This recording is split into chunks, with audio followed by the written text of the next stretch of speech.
বিসমিল্লাহির রহমানির রহিম। এটা একটা ইলেকট্রনিক্সের সার্কিট। দেখেন এটা ইলেকট্রনিক্সের সার্কিট। এই সার্কিটের মধ্যে অনেকগুলো সুপার ট্রান্সফর্মার আছে, যেমন একটা, দুটা, তিনটা, চারটা, পাঁচটা।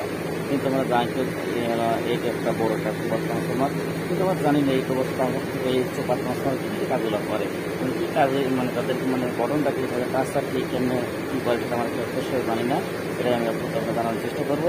এটা যেমন এই সুপার ট্রান্সফর্মারটা এখানে এটা দেখেন, এখানে আমাদের সুপার ট্রান্সফর্মার অনেকগুলো পিন আছে। এখানে এই সাইডে 4 পিন, ওই সাইডে 3 পিন। এটা হচ্ছে আউটপুট, আর এই 2 পিন হচ্ছে ইনপুট, আর একটা অক্সিলারি ওয়াইন্ডিং। অর্থাৎ সুপার ট্রান্সফারে প্রাইমারি ওয়াইন্ডিং থাকে, সেকেন্ডারি ওয়াইন্ডিং থাকে এবং অক্সিলারি ওয়াইন্ডিং থাকে।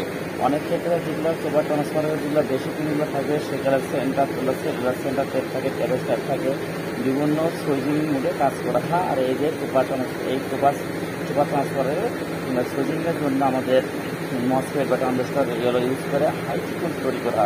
যেমন একটি 16 মেগাহার্জ বা 80 মেগাহার্জ এইভাবে হার্জ ফ্রিকোয়েন্সি তৈরি করা হয়, সুইচিং ফ্রিকোয়েন্সি তৈরি করা হয়। আর এই সুইচিং ফ্রিকোয়েন্সি অনুযায়ী আমাদেরকে বিভিন্ন ইলেকট্রনিক্স মডেলগুলো আইজিবিটি, ডায়োড মডেল ইত্যাদি পরিচালনা কাজে, সুইচিং নিয়ন্ত্রণ কাজে তৈরি করা হয়।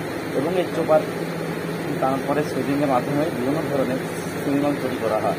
আর এই বিভিন্ন সিগন্যালের মাধ্যমে আমরা বিভিন্ন ধরনের ইলেকট্রনিক্সের ডিভাইসগুলো পরিচালনা করতে সক্ষম হয়। আল্লাহ হাফেজ।